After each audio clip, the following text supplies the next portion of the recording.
રોજ સવારે અને સાંજે સાંભળો દેવી કવચ. ઓમ ચંડિકા દેવીને નમસ્કાર. માર્કંડેયજીએ કહ્યું, હે પિતામહ, જે આ સંસારમાં પરમ ગોપનીય અને મનુષ્યનું બધી રીતે રક્ષણ કરનારું છે અને જેને તમે અત્યાર સુધી બીજા કોઈ સામે પ્રગટ ન કર્યું હોય એવું કોઈ સાધન મને કહી બતાવો. બ્રહ્માજી બોલ્યા, હે બ્રાહ્મણ, એવું સાધન તો એકમાત્ર દેવીનું કવચ જ છે, જે ગોપનીય કરતાં પણ પરમ ગોપનીય, પવિત્ર તથા બધા પ્રાણીઓ ઉપર ઉપકાર કરનારું છે. હે મહામુનિ, તે તમે સાંભળો. દેવીની 9 મૂર્તિઓ છે. તેમને નવદુર્ગા કહે છે. તેમના અલગ અલગ નામો બતાવવામાં આવે છે. પહેલું નામ શૈલપુત્રી છે, બીજું નામ બ્રહ્મચારિણી છે, ત્રીજું ચંદ્રઘંટાના નામે પ્રસિદ્ધ છે, ચોથી મૂર્તિને કુષ્માંડા કહે છે, પાંચમી દુર્ગાનું નામ સ્કંદ માતા છે, છઠ્ઠી દુર્ગાનું નામ કાત્યાયની છે, સાતમું સ્વરૂપ કાલરાત્રિ, આઠમું સ્વરૂપ મહાગૌરી અને નવમી દુર્ગા એટલે સિદ્ધિદાત્રી. આ બધા નામ વેદ ભગવાન દ્વારા કહેવાયા છે. જ્યારે કોઈ મનુષ્ય અગ્નિથી સળગી રહ્યો હોય, યુદ્ધભૂમિમાં શત્રુઓથી ઘેરાઈ ગયો હોય, સંકટમાં ફસાઈ ગયો હોય, તેનું તથા કોઈ ભયથી ડરી ગયો હોય અને દુર્ગાનું શરણ લીધું હોય, તેનું ક્યારેય કોઈ અમંગળ થતું નથી. યુદ્ધના સમયે મુશ્કેલી હોવા છતાં પણ તેને કોઈ વિપત્તિ ઉદ્ભવતી નથી. તેને શોક, દુઃખ અને ભય પ્રાપ્ત થતા નથી. જેમણે દેવીનું ભક્તિપૂર્વક સ્મરણ કર્યું છે, તેમનો અભ્યુદય નક્કી છે. હે દેવી, જેઓ તમારું ચિંતન કરે છે, તેમનું તમે ચોક્કસ કલ્યાણ કરો છો. તમે તેમનું રક્ષણ કરો છો. ચામુંડા દેવી પ્રેત ઉપર આરૂઢ થયેલા હોય છે અને વારાહી પાડા પર સવારી કરે છે.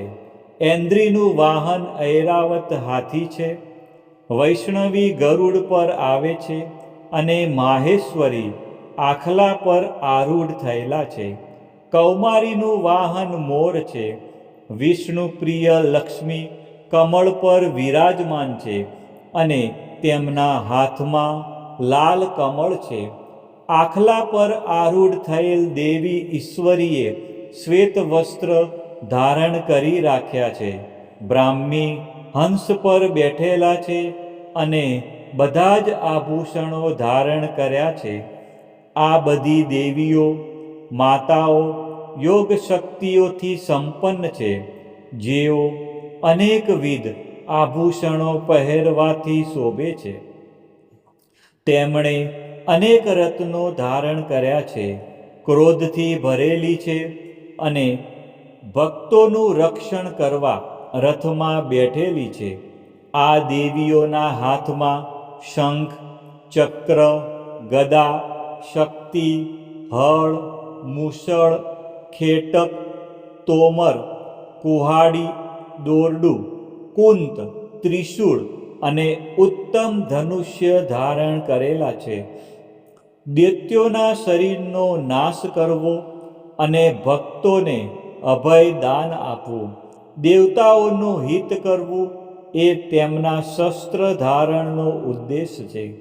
મહારૌદ્ર રૂપ, અત્યંત ઘોર પરાક્રમી, મહાબલી અને મહા ઉત્સાહયુક્ત હે દેવી, તમે મહાન ભયનો નાશ કરનારા છો. તમને મારા નમસ્કાર છે. તમારી સામે જોવું પણ મુશ્કેલ છે. શત્રુઓનો ભય વધારનારા હે જગદંબિકા, મારું રક્ષણ કરો. પૂર્વ દિશામાં ઇન્દ્રિશક્તિ મારું રક્ષણ કરે. અગ્નિ ખૂણામાં અગ્નિશક્તિ, દક્ષિણ દિશામાં વારાહી તથા નૈઋત્ય ખૂણામાં ખગધારિણી મારું રક્ષણ કરે. પશ્ચિમ દિશામાં વારુણી અને વાયવ્ય ખૂણામાં હરણ પર સવારી કરનારા દેવી મારું રક્ષણ કરો. ઉત્તર દિશામાં કુમારી અને ઈશાન ખૂણામાં શૂલધારિણી મારું રક્ષણ કરો. હે બ્રહ્માણી, તમે ઉપરની બાજુએ મારું રક્ષણ કરો. હે વૈષ્ણવી, તમે નીચેની બાજુએ મારું રક્ષણ કરો. આ જ પ્રમાણે શબ જેનું વાહન છે તે ચામુંડા દેવી દસે દિશાઓમાં મારું રક્ષણ કરો. જયા આગળની બાજુએ અને વિજયા પાછળની બાજુએ રક્ષણ કરે. ડાબા ભાગે અજિતા દેવી, જમણા ભાગે અપરાજિતા મારું રક્ષણ કરે. ઉદ્યોતિની શિખાનું રક્ષણ કરે અને ઉમા મારા મસ્તક પર વિરાજિત થઈને મારું રક્ષણ કરે. માલધારી દેવી મારા કપાળનું અને યશસ્વી મારી ભમરોનું રક્ષણ કરે. ત્રિનેત્રા ભમરોના મધ્ય ભાગનું અને યમઘંટા દેવી નાસિકાઓનું રક્ષણ કરે. શંખીની બંને આંખોના મધ્ય ભાગનું રક્ષણ કરે અને દ્વારવાસીની કાનોનું રક્ષણ કરે. કાલિકા ગાલોનું તથા સાંકરી કાનોના મૂળ ભાગોની રક્ષા કરે. સુગંધા નાસિકાઓની અને ચર્ચિકા દેવી ઉપરના હોઠનું રક્ષણ કરે. અમૃતકલા નીચેના હોઠનું અને સરસ્વતી જીભનું રક્ષણ કરે. કૌમારી મારા દાંતોનું અને ચંડિકા કંઠ ભાગનું રક્ષણ કરે. ચિત્રઘંટા ગળાની ઘંટિકાનું અને મહામાયા તાળવાનું રક્ષણ કરે. કામાક્ષી દાઢીનું અને સર્વ મંગલા મારી વાણીનું રક્ષણ કરે. નીલગ્રીવા કંઠના બહારના ભાગનું અને અન્ન નલિકાનું કૌબેરી દેવી રક્ષણ કરે. ખગીની બંને ખભાઓનું અને વ્રજધારિણી મારા બંને બાહુઓનું રક્ષણ કરો. દંડીની દેવી બંને હાથોનું અને અંબિકા આંગળીઓનું રક્ષણ કરે. શૂલેશ્વરી નખોનું રક્ષણ કરે અને કુલેશ્વરી કુખ પેટનું રક્ષણ કરો. મહાદેવી બંને સ્તનોનું અને શોક વિનાશીની મનનું રક્ષણ કરે.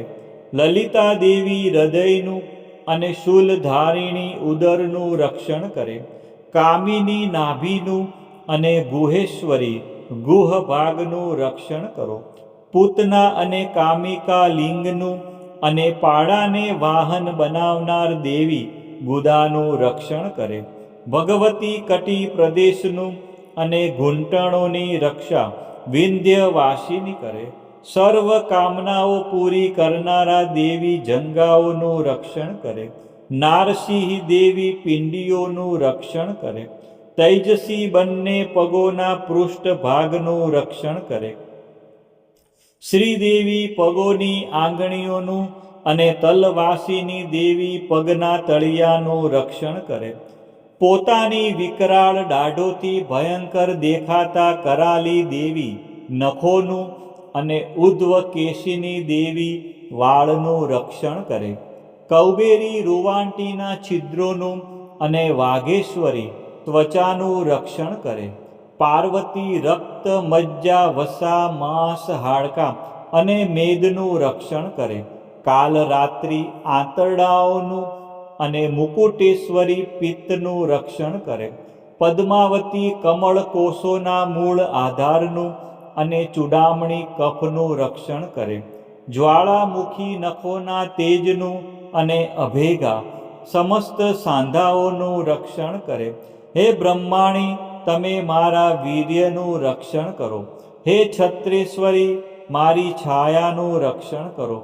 હે ધર્મધારિણી, મારા અહંકાર, મન અને બુદ્ધિનું રક્ષણ કરો.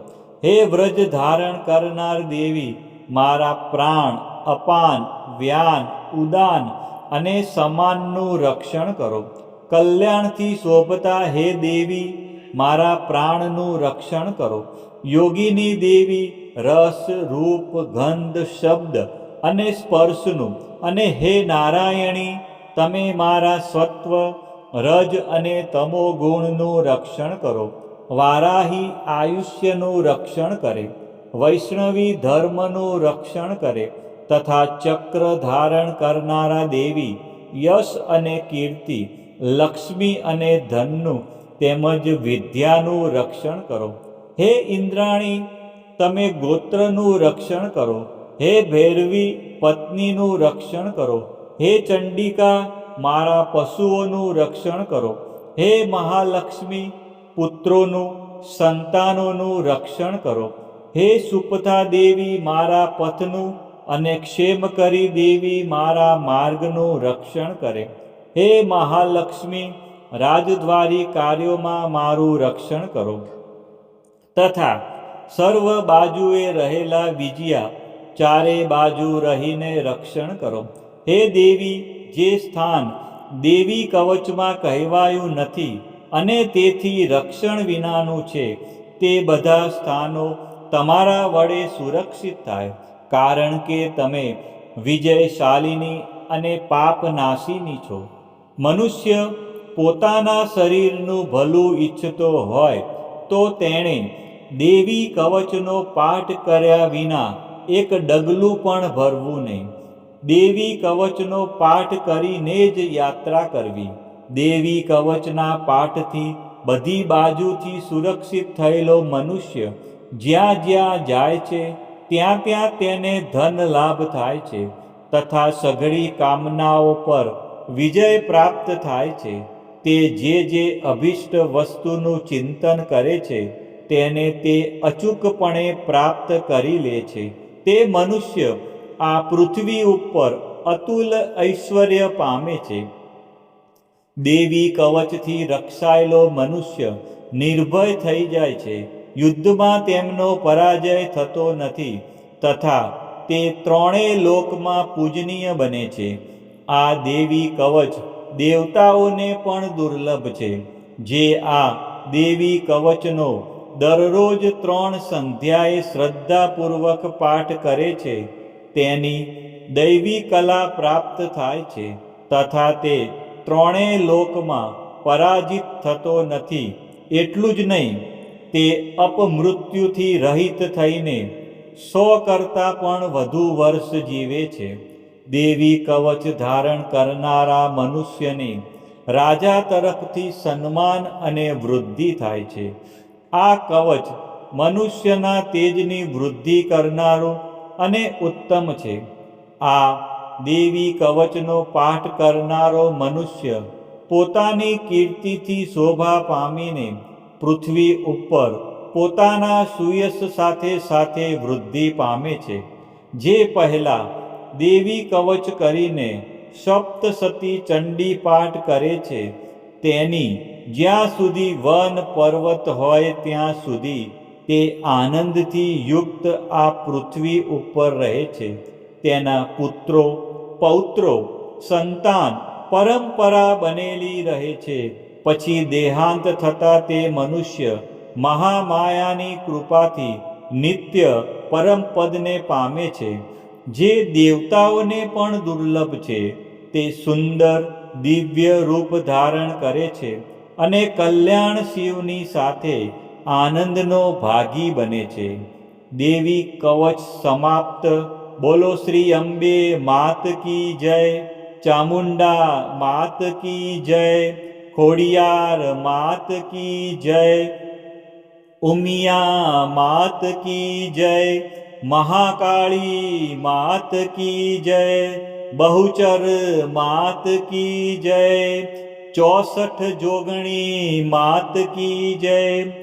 આ પ્રમાણે રોજ સવારે અને સાંજે દેવી કવચનો પાઠ અવશ્ય સાંભળવો.